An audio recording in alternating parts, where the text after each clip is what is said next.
First, I must say that this list is my personal opinion and you're welcome to your own. Now that that's out of the way, let's get on with the list.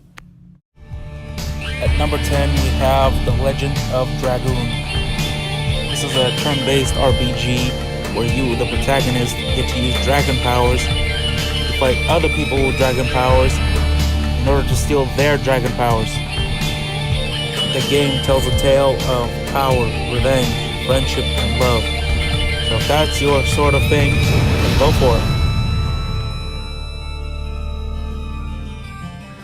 The game does have some problems, such as pacing issues, as well as a plot that really goes off the rails at the end, and combat that is by no means innovative, and that's why it's at number 10. I came across this game fairly recently, so it is by no means nostalgic for me. So I'll say it is well worth a spot on this list.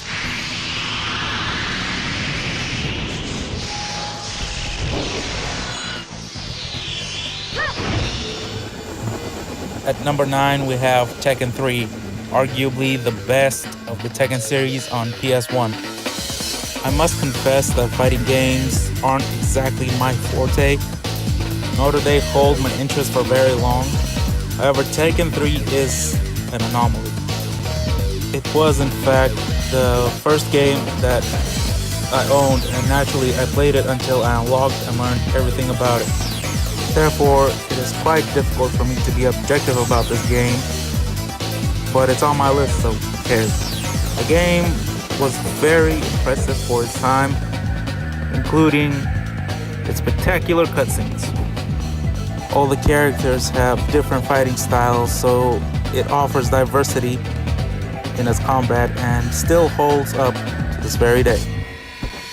It does have its own share of problems, such as a poor plot, repetitive gameplay, and very bizarre minigames, but if you have some friends, it's guaranteed to be a good time.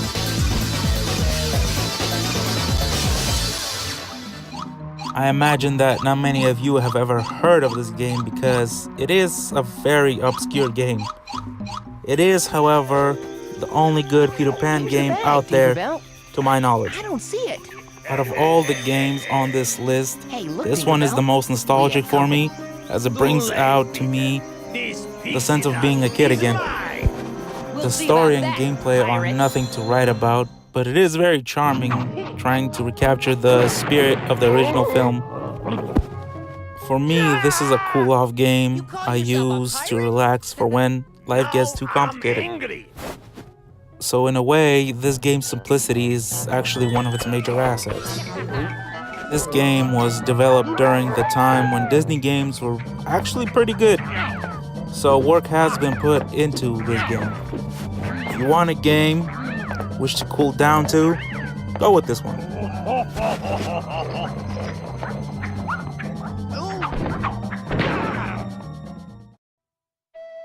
Have you ever wanted to experience a spaghetti western with an RPG form? Well, you can with this game. The game takes place in the Old West where guns were outlawed, but in order to protect everyone, the protagonist must break that law and form his own path. You only have to look at the intro to know what I'm talking about. This game is well deserved to be on the list.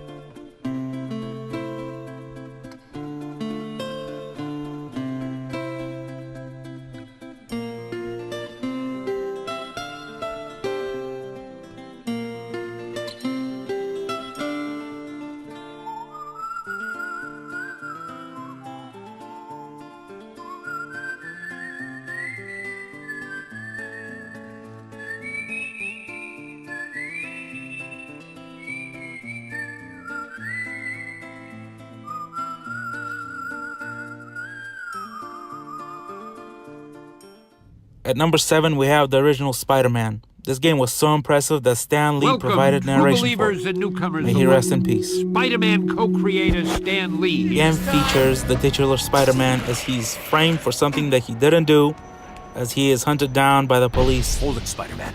I don't want Along to the way, believe he you pulled off encounters the many heist today. heroes and Got villains, to make sure. either helping him Daredevil. or impeding his Haven't got time to progress. explain. Whoa! Upon replaying it, I noticed a lot more humor that flew over my adolescent mind. So if you played this game in the past, give it a revisit sometime. I think you'll be pleasantly surprised. Hey, Spidey, can you get us Captain America's autograph? Oh, brother. Punisher, do you have any threes? Go big. Spider sense tingling. Something's going on here. For me and many others, this was the first stealth game we ever played. Back in the day, the espionage and stealth genre was still a relatively unknown concept. That all changed thanks to Metal Gear Solid, forever revolutionizing the gaming industry. You play as Snake, a man tasked to take out a group of terrorists in Alaska by yourself. It isn't perfect, but it still leagues above the rest. It does suffer from some repetitious gameplay, but you'll be so engaged in the story and characters that it will hardly be noticeable. The story is obviously the main pull to this game, offering many twists and turns in its narrative to always keep you guessing.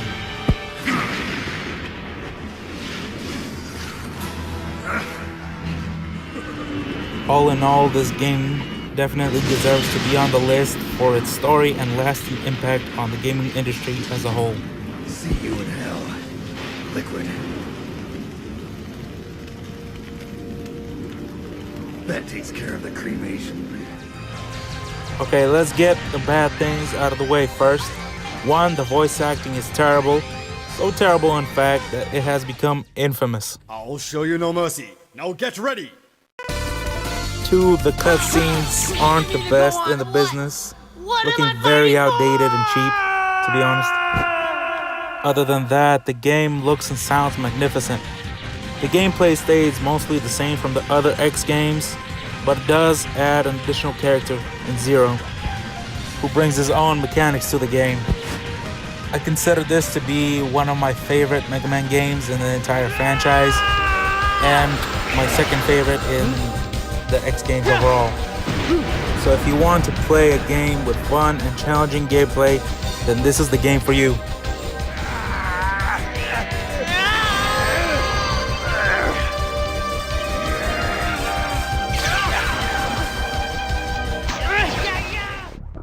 Please believe me when I tell you that Crash Team Racing is the best kart racing game out there, even better than Mario Kart.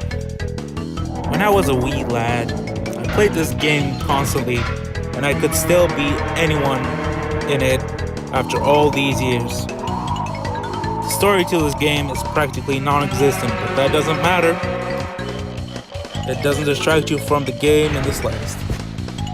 The game is easy to learn, but hard to master, rewarding players tenacious enough to master it. If you have a couple buddies over, this is the perfect game to immerse yourself, bringing fun gameplay, good design, and being accessible for everyone.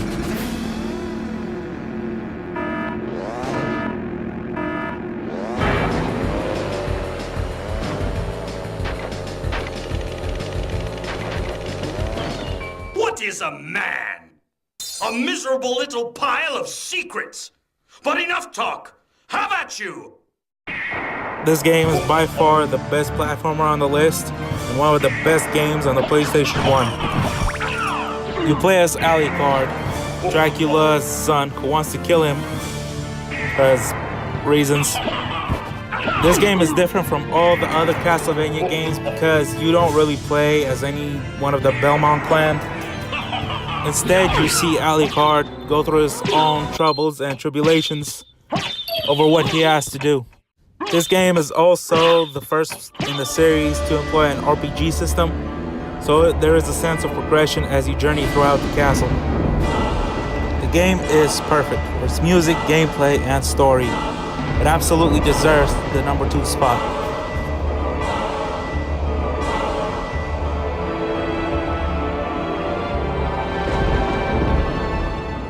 At last, at number 1, we have Final Fantasy VII. I don't think I have to tell you how brilliant this game is. Everyone has at least seen or heard of this game at some point in their lives.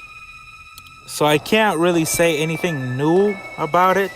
But what I can do is tell you my own experiences while playing this game. I played this game relatively late. It wasn't even my first Final Fantasy game.